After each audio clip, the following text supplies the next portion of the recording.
when he died, he had actually made a conscious decision to change his life.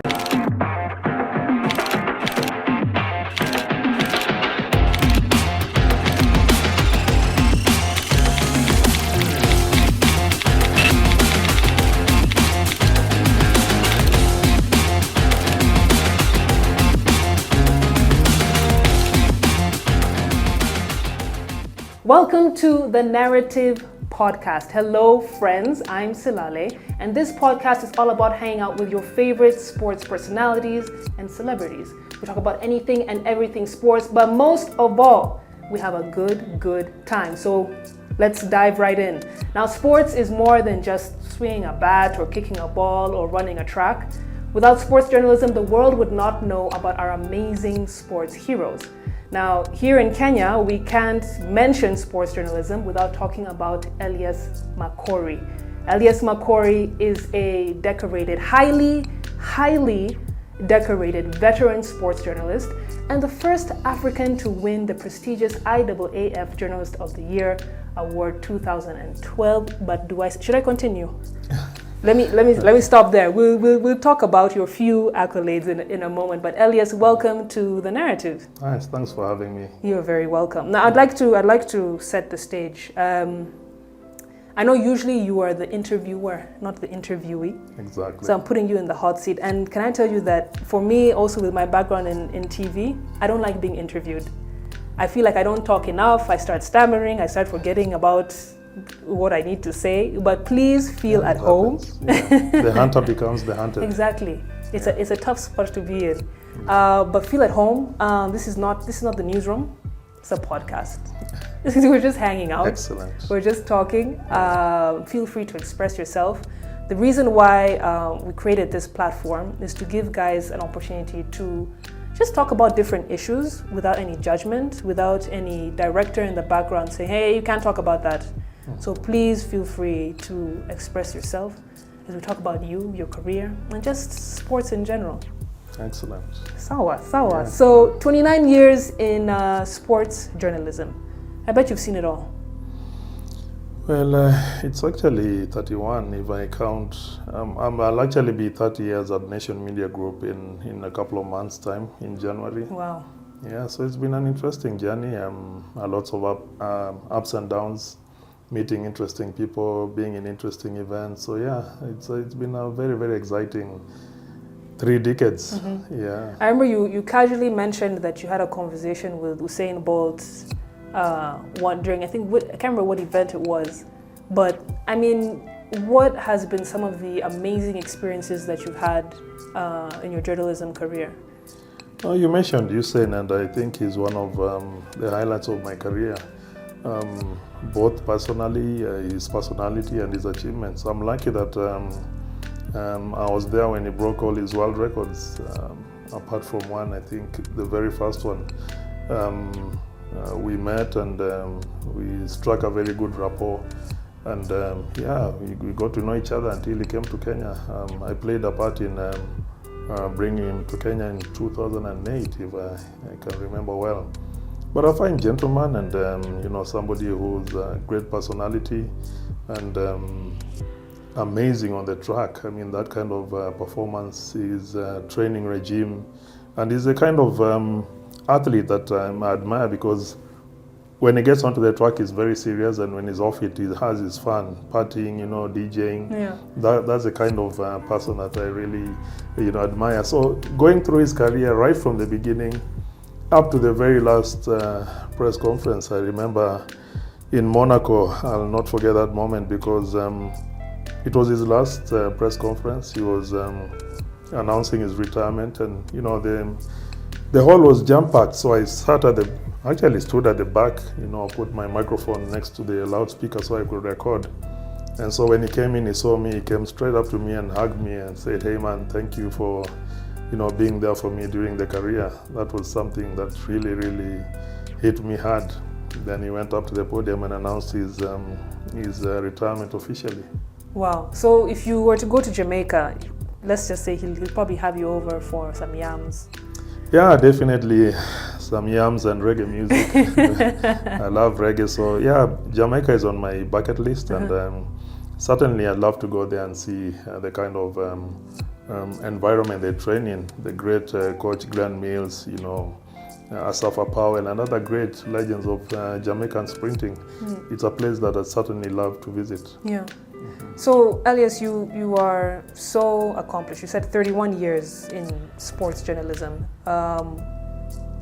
What has to happen for you, or what accomplishment do you still want to hit for you to say, you know what, if I retire today, I know I've done my part, I know I have done everything that I've wanted to do in my journalism career?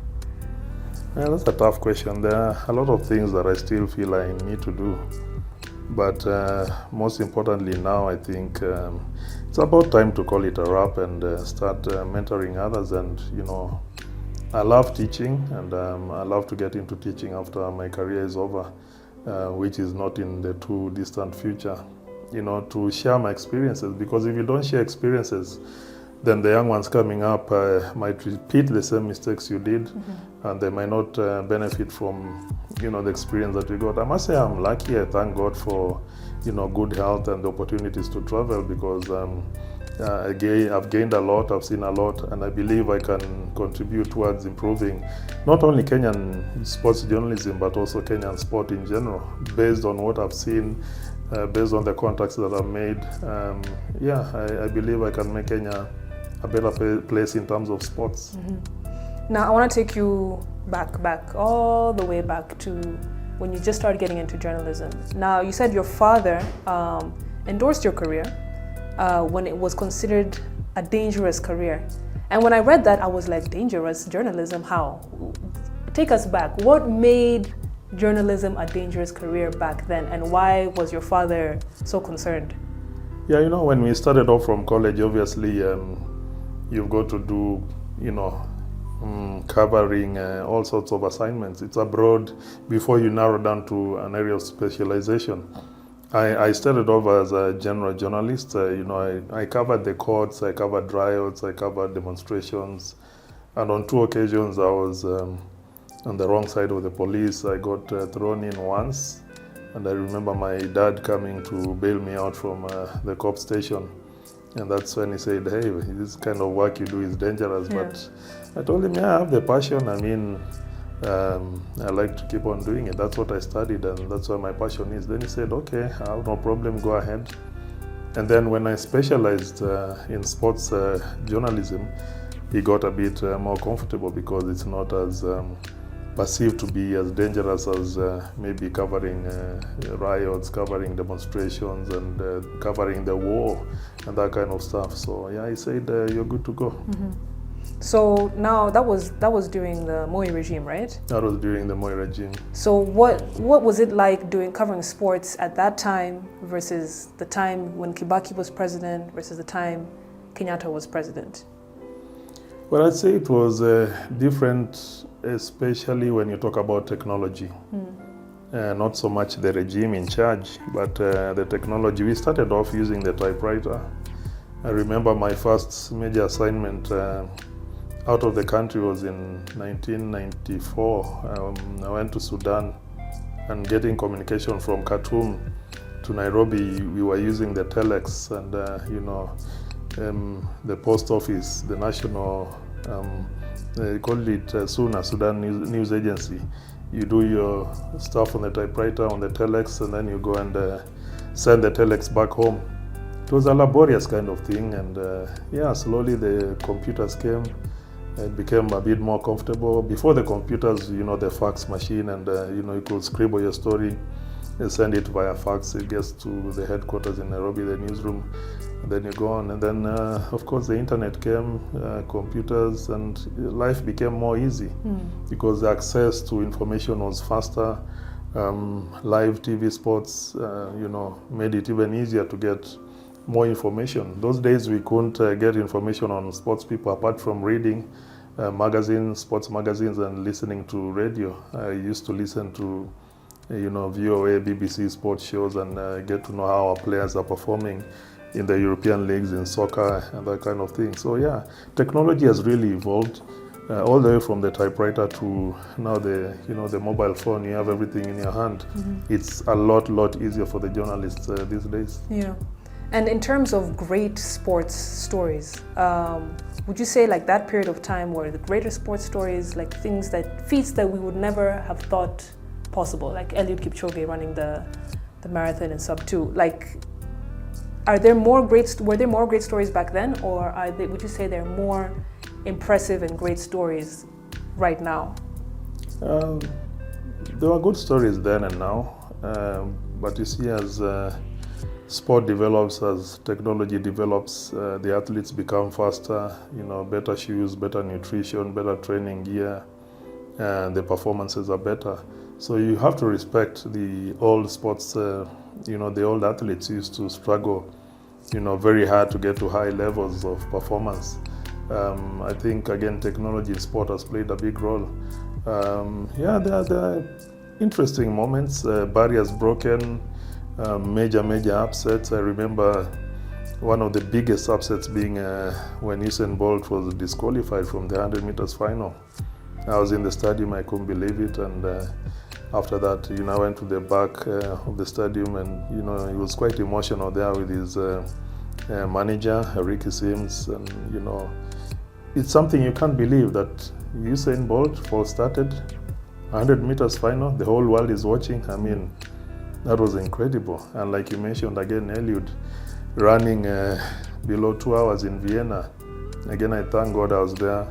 It's one of the moments that I've watched the clock more than the athlete, because you're looking at 1:58, 1:59. He's just coming through, and you're calculating, will he make it? But when he started, celebrating, throwing high fives and punching into the air, I knew he had it well. So he got across 1:59.41. It was amazing. Yeah. Yeah. I play basketball. Yeah. But I hate running. I hate running. And I've been seeing this like Eliud Kipchoge challenge where guys run for a small period of time, the pace that he runs that whole 2 hours. And it's a blistering pace. And for him to come across the finish line, smiling, high-fiving, waving, I've seen people who look like death as they're crossing the finish line. And it's just a testament to just how amazing our Kenyan athletes are. Exactly. When you mix that natural talent with technology, the result is Eliud Kipchoge. Knowing when to take your fluids, what kind of intake, what kind of fluids to take, water, at what point of the race. But that all boils down to the preparation. The kind of work he does in Kaptagat, I've spent time with him a few times in Kaptagat. The hard part is during the training, the mileage he puts in, the early mornings, he has to be in bed early by 8 o'clock. The sacrifice he makes living like a monk, that is the hard part. The race itself is just, the pudding or the dessert, because they really put in a lot of hard work. Yeah. I don't know if I can live like a monk. So let me just stay with my basketball. Now, I'm glad you were talking about Kipchoge, because my next question is still kind of on him. Many don't value or don't realize the value of sports media. And you exchanged words with Kipchoge back in 2013 after the Chicago Marathon, and you were telling him basically that he needs to understand how media can make you or break you. Now I want you to explain that to us and what you meant by telling him that. Well, I remember it was his first ever marathon win, Chicago, and he just arrived at the Eldoret airport and sneaked, back to his house in Eldoret. And our crew was there waiting to talk to him, waiting to interview him. And then, they got upset when they learned that he had already taken off. So I reached out to him and told him, hey, Eliud, how come you didn't talk to our guys? Then he said, no, they have my numbers, they can call me. Then I really got mad. We've been friends since then, but I told him it's important to talk to our media. Yeah. Calling you to talk about your performance is different. We might as well have called you when you're in Chicago. But, the moment you arrive back home, that moment you cannot replicate. You cannot have a different moment than that. So, yeah, and Eliud is a very serious person. He focuses on his training and his competition. So, for media, sometimes I blame some of us. We ask stupid questions. We really get into their nerves. So, initially, he was not really a media-friendly person. But after that, he's really opened up to the media. He has time for journalists. As long as we respect his training schedule, he'll always make time for the media. Actually, just 2 days ago, he invited me to go to Eldoret for a program. The Eliud Kipchoge Foundation is doing training young athletes, and I'll be there. I'm honored to be there talking about the importance of media and importance of social media in the life of an athlete. So yeah, that's how it came, and now a few years later, I mean, Eliud is such a darling of the media. Yeah. So I mean, like how, because there are athletes, and this is now mostly to other athletes, understanding the value and just how important it is to have a kind of good relationship with media. Like, what does that do for your career? Even looking like in the States, there's an American football player, I cannot remember his name right now, but he was... Tom Brady? It's not Tom Brady, it's a guy, he's a black guy with dreads, and he's a funny guy, very funny, very talented. I think he's retired right now, but he always had an issue with the media. And even someone like Russell Westbrook, they will give very basic answers to questions, and like you said, because the media sometimes can get annoying. So like, as an athlete, where do you even draw that line? Because for me, I'm like, I don't want to be, I want to be true to myself. You're asking me ignorant questions, even though maybe one of the questions might be good. Some of the questions are offensive, some of them are ignorant. My job is to play the sport, not to be your friend. So as an athlete, like, where do you draw that line? It's quite tricky because on one hand you have to play your media obligations. Without media, you can't have sport, you can't have endorsements coming up. If you realize the athletes who are more media savvy, I mean, they have good social media networks and they're good in the media, they end up getting good endorsements. And that's what I always tell our athletes, especially the distance runners. We've traveled on a few occasions with them, and I always tell them, hey, get out of your room and move around. Because for them, life is just the same. Airport, hotel, running track, or for the marathon, the road, and then back to the hotel, back. So they've traveled to many countries, but they've been nowhere in particular. The more you go out there, if you're running the Rome Marathon, for example, look into the Vatican, take a few photos there, go and watch a football match. That media presence, people see you around, you become a very good product for the sponsors to endorse, because you're seen all over, as opposed to being, close-knit and, not visible. Sponsors want to see athletes, they want to hear about their stories, and that's why they have to meet the journalists. On the other hand, there's some journalists who can really get into your nerves, but part of the media training is how to handle such questions. So if these athletes can, take time and do media training, then they'll know how to balance, how to deflect those difficult questions, and how to take advantage of questions that will really put them in the limelight and make the sponsors come lining up. So media training is the key. Media training is the key. A good example is Haile Gebrselassie, the Ethiopian legend. When he started off in the 80s, 90s, he hardly spoke a word of English. He went for media training. Adidas, his sponsors then, took him for media training. They taught him English. He learned the language. He's now very fluent in English, and he's getting endorsements even in his retirement now. So yeah, it's very important to go for media training. That's why, for example, in the Premiership in England, when the foreign players land there, hardly a word of English. First 2 weeks, crash course in English, media, how to handle the media, and then they're good to go. Because without that, I mean, it becomes, it doesn't benefit the club, it doesn't benefit the athlete, and the sponsors won't get excited to do these endorsements. And I think you've touched on something important there, endorsements. I mean, for me, I really believe that the only way an athlete can now make substantial financial revenues is through endorsements. And we look at even the biggest athletes in the world, Serena Williams, LeBron James, Rafael Nadal. They get a lot of money for the sport that they're playing, but they arguably get more in terms of endorsements. And I think like we have a situation here in Kenya where you have a lot of talented athletes, but besides of course his amazing feats, what sets Kipchoge above the rest is the fact that he has taken the time to do the media training, to understand the endorsement side of sports. That's when it becomes a business, right? Exactly.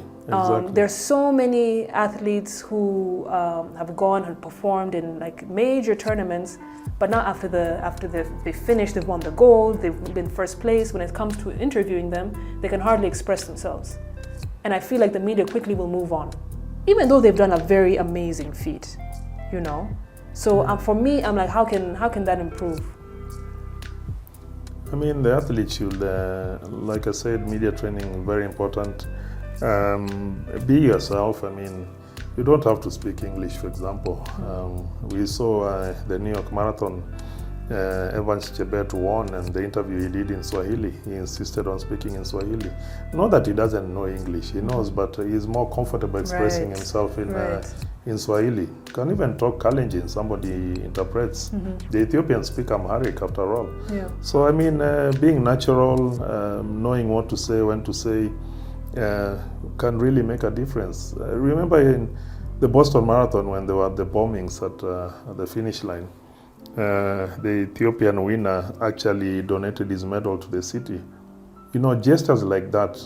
And then he got to be loved so much, and they always remember him for that gesture, giving his gold medal to the city of Boston and paying tribute to the people who lost their lives. And that's what I tell athletes. Know what is happening around you when you go to a city. You know, if there's a tragedy when you're at a press conference, just give a word of, condolences to people, families that lost loved ones. Speak outside the sport. Make yourself relevant to that local scenario, the local situation, and then, that will help a lot. But it needs a lot of media training and needs a lot of reading, watching news, just to be, aware of the current affairs around you, where you're going to compete. There could be issues that might come into play. You could go to a city where racism is at a very high level. How will you handle it? So it takes a lot to develop a media savvy athlete. Okay.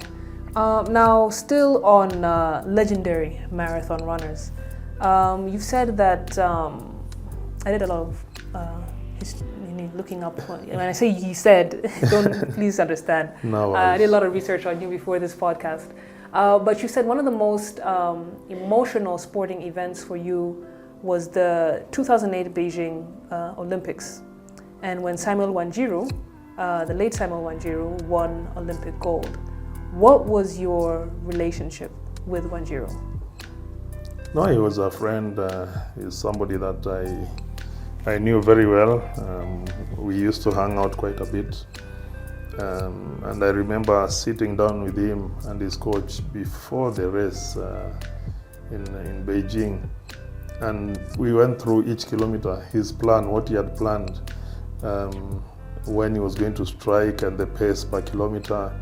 It was so well done, the Japanese precision. So when I was sitting down, I did my preview and I said, in journalism sometimes you have to take a gamble. I said, this is how Samuel Wanjiru is going to win the marathon today. And it went exactly according to the script. By the 35K, he was ahead and he looked comfortable. It was quite hot and humid in Beijing. And then, watching the TV, seeing him coming close to the stadium. So, I ran next to the track just to have that feeling of seeing him crossing the line. And it was... So you were right there on the track? I was right there, not on the track, but just close by the media area. And when he crossed that line, the first Kenyan to win an Olympic marathon gold, that was an unforgettable moment. Yeah. And even better after that, we went to a restaurant just near the stadium and had a few beers with him. And we had to, tell him that it's time for you to go. I remember some military truck came to pick him up, a Land Rover, to the medal ceremony. Because, at the Olympics, the marathon is the last event to be, for the medal presentation. So it was the end, the closing ceremony was about to happen, and they needed him for his medal. So they came and picked him up, and we were watching him on TV, and it was quite memorable. Wow. I think it must have been painful for you then when he lost his life at just 24 years old. And I was looking at his life and Eliud Kipchoge's life, and I feel like they had very many similarities growing up. I think both were raised by a single parent. Both their talent was identified very young. Wanjiru goes to Japan at 15 years old. Kipchoge stays in Kenya, but still he was coached by a very great coach. Both got married at a young age. And then you have a situation where Eliud goes ahead to become this household Kenyan name. Legend, makes history, and Wanjiru, it's like that would have been his path. If not, some say he would have even been greater than Kipchoge. But he passes on at 24 under mysterious circumstances. To date, there was not a conclusive decision about what actually happened. And so for me, I asked myself, what was the difference? Why did Kipchoge end up, he's a champion for discipline, like you said, he's asleep by 8, wakes up early, family man, and then Wanjiru was kind of plagued by all these kind of scandals, dies at a young age. So what do you think was the fork in the road? I think discipline is key. What is even more disappointing or annoying about the whole Wanjiru story is that when he died, he had actually made a conscious decision to change his life.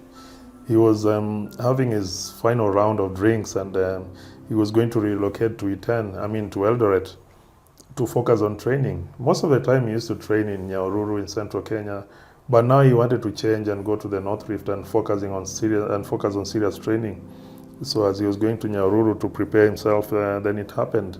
So, he was destined for greater things, obviously. And in my opinion, he would have been as good as Eliud or even better. He was young. He had the exposure, working and staying in Japan gave him very, very good exposure at a young age.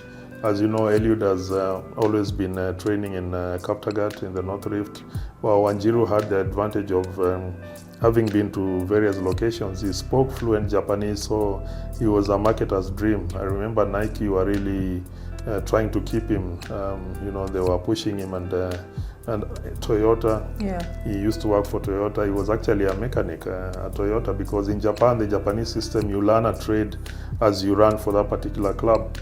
He was running for Toyota and learned mechanics, and they even made a custom-made car for him, a Prado, which he was using, the only one of its kind in the world, just for Sami Wanjiru. So he was destined for great things, and it's a pity it happened, but it's a lesson to all the athletes about the importance of discipline. Good life, the party can always come after. It's very difficult to balance, like Usain Bolt used to do it, between having fun and training and competition. Right. Yeah, so it's a pity he left so at a young age. Yeah, and I think, for some people, discipline is just inbuilt in their system. Yeah. Like even my dad, I feel like he was born just a disciplined newborn. It's just part of his character and his personality. But not everyone is like that, So the people who are not like that, how can they be set up for success? Is it an issue of making sure they have the right manager? Is it an issue of making sure they have the right endorsements? But you see now, if you have a huge influx of money, if you don't have the discipline, if you don't have the support systems around you, then you won't know how to spend that money in a mature and responsible way. Yeah, the support system is very important, and the managers are crucial, especially in athletics. Sami was left to his own devices for too long. He's somebody who really needed micromanaging at that point in time, but the manager was always, aloof, away from him. He was not closely monitored. as there's some star players, athletes who, need that close supervision. You need to check, has he gone to bed? What time is he up? What is he doing over the weekend? There are some who need that kind of micromanagement. Eliud doesn't need it. He has a self-discipline. But somebody like Sam, he needed somebody close to him who would guide him, tell him, hey, you're going wrong. I remember there's a time we got off. He had a brand new Range Rover, which he'd been given after winning, that performance in the London Marathon by one of his sponsors. So, he needed that kind of close supervision. If you leave him to his own devices, Sammy could drink until morning and then still go for training. So, there's some athletes who need that very, very close supervision from the managers. But in Kenya, you find the problem, the managers are most of the time they're in Europe. They use, agents, other smaller agents to manage the athletes here. And those people perhaps don't have this same kind of enthusiasm or time to keep a close watch, or even the athletes may not respect them the way they're respected by the managers. So that's the problem. Okay. All right. Yeah. Now I want us to shift gears a little bit. You are an advisor. I want to get this right. I've written it down here on the World Athletics Heritage Plaque Panel of Experts. That's a very prestigious title. I don't have any title of expert anything. It's not prestigious. But I feel like having been on the panel, you'd have a lot to say about how to honor our legendary athletes. Recently, the boxer Wanjiru passed away. Even more recently, the Olympian Wilson has also passed away.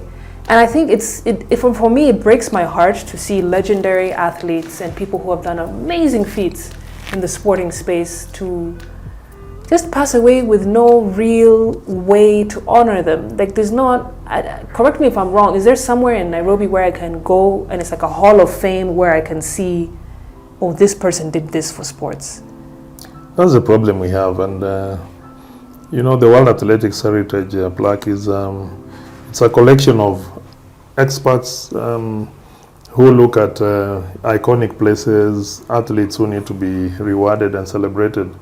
And there's also what they call the Museum of World Athletics. It's a virtual museum where you can actually log in and go through and see the artifacts. What they do, they take the originals and take 3D, 4D images of the items and then put them on the virtual museum. Unfortunately, in Kenya, we don't have that kind of recognition. I really got disappointed when I visited Wilson Kipchoge, who just passed on. And casually he says, I asked him for the medal that he won in 1964 at the Olympics, Kenya's first ever Olympic medal. Then he tells me it's in my suitcase. He walks into the house, brings it, and then we look at it and talk about it. That's the most precious Olympic medal in Kenya's history. And he's kept it casually. Nobody has even approached him that, this thing belongs to the National Museum, or she'll be at State House, or she'll be displayed at Jomo Kenyatta Airport. Because, in my opinion, that's the most important medal in Kenyan sport, the first ever Olympic. And it's just lying in his Kericho home. I spoke to the Athletics Kenya president and told him, General Tuwei, now we need to get those medals from his house and keep them at the new museum now at Uhuru Gardens. For posterity, so that people can learn about the past performances of our stars, what they did and what they went through. We really need to honor them. Naming historic places, roads, buildings after them is one way of celebrating, because now they'll be there forever. But unfortunately, we've not given them that kind of respect. We only celebrate them when they're winning, but when they are back home and having difficulties in their homes, nobody is there for them. It's very sad, and I hope it can change, because Kenya is known more for sports out there than politics. When you go anywhere in the world, the first thing they ask you is if you're an athlete. When you say you're coming from Kenya, I remember Kipchoge, he's got this very, very interesting story. At the 68 Mexico Olympics.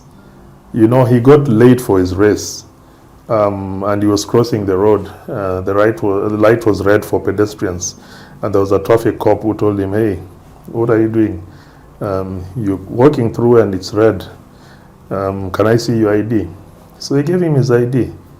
He'd asked him his name. "What's your name?" "Kipchoge Keino." So the cop thought he was joking, playing games.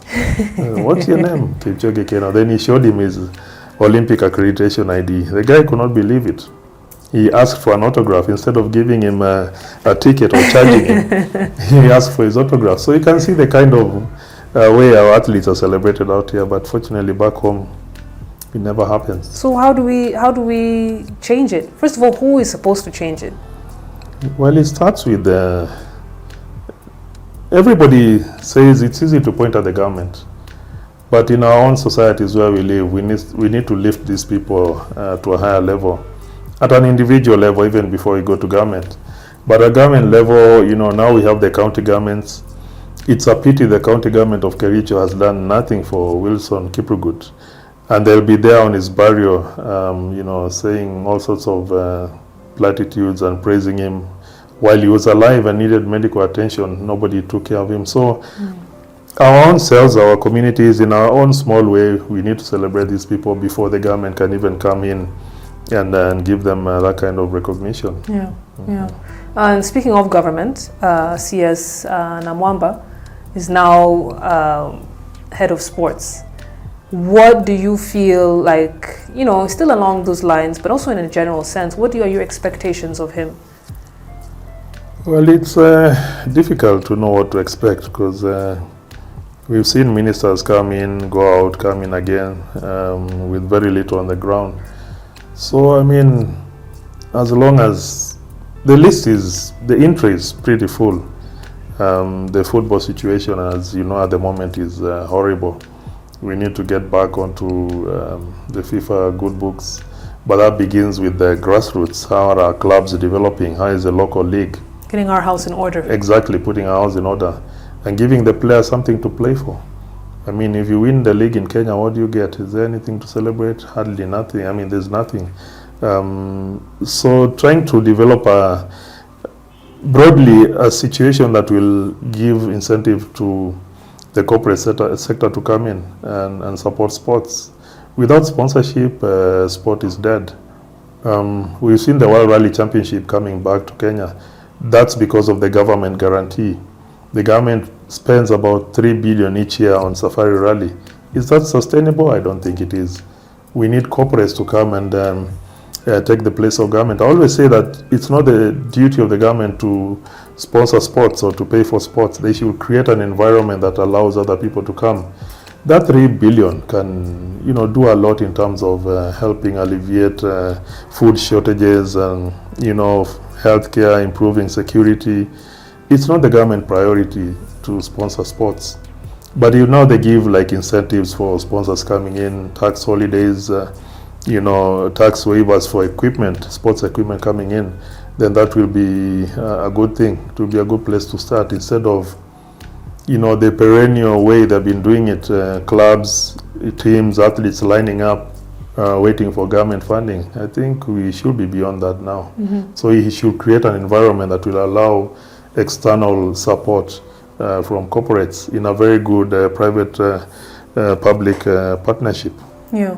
So if you were the CS of sports, if you were in that hot seat, would that be your first task? Yeah, that would be my first task, and I'd also go out and look for partnerships. In the private industry? Not only in the private, but in other countries. There's a time I was in Bahrain for the F1 Grand Prix, and then I decided to go to the Bahrain Athletics Federation offices. Had a long chat with them, and they, you know, what they told me was, I was very surprised, because they said, look here, you guys, Kenya, you keep on complaining that we are taking your athletes. There are a lot of Kenyans who are running for Bahrain and have won medals for them. But what is Bahrain giving back in return? They said they're ready to develop stadiums, to develop at least one good stadium, an infrastructure that will help athletes train well. but nobody has approached them up to now. Qatar was supposed to build a stadium in Eldoret, but that deal fell through because of a lot of political, issues. So those political, exchanges between Kenya and other countries, that's one area that I really focus on, because I know through exchange programs, a few years back we had a very good exchange between the NBA and Kenya, where he had some players coming in very many years ago. He didn't really take off. Now we have good contacts. We have Masai Ujiri at Raptors. How are we using him? He's a guy of Kenyan roots. There are so many Kenyans in good places out there whom, if they're approached with good proposals, they'd be happy to support Kenyan sport. Yeah. Okay. All right. Well, if you ever decide to run for CS of sports, just know you have one supporter over here. The problem is political. You have to be in the right political party. You have to be in good books with whoever is in charge. I mean, it's not always about merit, but there we are. That's Kenya for us. Okay. Well, Elias, thank you so much for giving us your time, and continue to be a trailblazer in sports journalism. And even after you retire, I know that you're going to do as much as you can to bring up the next Elias. Now, before you go, there's an activity that I want us to do. I hear you throwing around names like Monaco, Bahrain. Some of us have just been to Kakamega, Mombasa. No, you've been places. So you have been to like 100 countries, maybe even more. Yeah, thank God. I've been. So that makes you a geography expert, right? Not exactly. It's okay. I'm going to put you to the test. So this is the activity. Yeah. I'm going to put a bunch of papers over here. Each one has a letter of the alphabet. And then I have someone who's going to time you for 1 minute. In 1 minute, I need you, for every letter you pick, for instance, if I pick K, you pick it, you have to tell me a country and its capital city before you can put it aside and take another piece of paper that has another letter. A country or a Kenyan county? Not a Kenyan county. Okay. A country. That's fine. And its capital city. The capital city. And the capital city. And I have a paper here that's I don't know the capital cities of all the countries in the world. So I'm gonna cross check. I'll give it a shot. You give it a shot. Yeah. If you get 15 within 1 minute, I get 15 beers. You don't get 15 beers, you get this very expensive looking card. Oh. Don't bother with this thing. My son will be over the moon. So I will ask someone to please give me my papers. Elias, you're good? I'm good. You're ready? You want me to get you a glass of water? No, I'm cool. You've stretched? Maybe a beer. But I'm okay. I'll handle. All right. Do my best. Count us down. 3, 2, 1, go. All right. So I pick What letter? J, Jamaica, Kingston. Okay. Good. L, Liberia, Monrovia. That's 2. R, Rwanda, Kigali. Let's see. C, Cameroon, Yaoundé. How much time? 30 seconds. You better move. S, Suriname, Paramaribo. It's a strange country. M, Morocco, Casablanca. Oh, fail. It's not Casablanca. It's Rabat. Rabat. Very fast. 10 seconds. You better move. G, Germany, Berlin. Y, Yugoslavia. Elias, let me count. You've done so poorly. Let's see. 1, 2, 3, 4, 5, 6. Only 6. Only 6.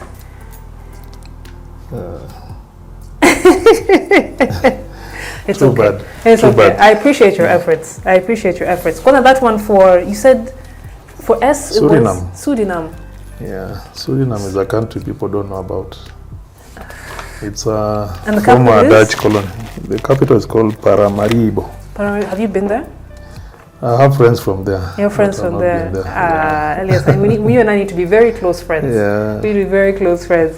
So that's but it's interesting. all our time. But again, thank you so much for joining us. Thanks a lot. And we really appreciate you. Thanks. And it's a good idea to have the podcast because we have so much that we can talk about. Yeah. Personal experiences, highs and lows of the career. Yeah. Interesting places visited. Mm-hmm. Yeah, I mean, I'd love to be back on the show to talk Oh, about. trust me, you'll be back. Yeah. You'll be back. You have the best stories. Not really, but. And next time, I will make sure that we have beer. No, it's you don't have to. You just let me know which one you want. Yeah, every city I go to, I try a local beer. Yeah. That's one of my hobbies. And what was the best one? There's one called Chimay from Belgium, in Brussels. I think it's the best in the world. Really? Yeah, because it's made by monks. It's very rare to find. Made by monks? Yeah. There's some monks who brew beer in Belgium, and you're only allowed to buy so many, bottles or cans. And it's really very well brewed. Do the monks drink the beer? I'm not sure if they do. Maybe one for the road, but they keep themselves busy by brewing it. Yeah. And again, when you go to pubs, you learn a lot. You get a lot of stories. You meet interesting people. Yeah. Okay. Yeah. All right. Well, that's it for this episode of the Narrative Podcast. If you liked what you saw, please like this video, share it with your friends. And if you loved what you heard me and Elias talk about, subscribe and make sure you don't miss out on the next guest that we have here on the show. So until next time, we'll catch you guys later.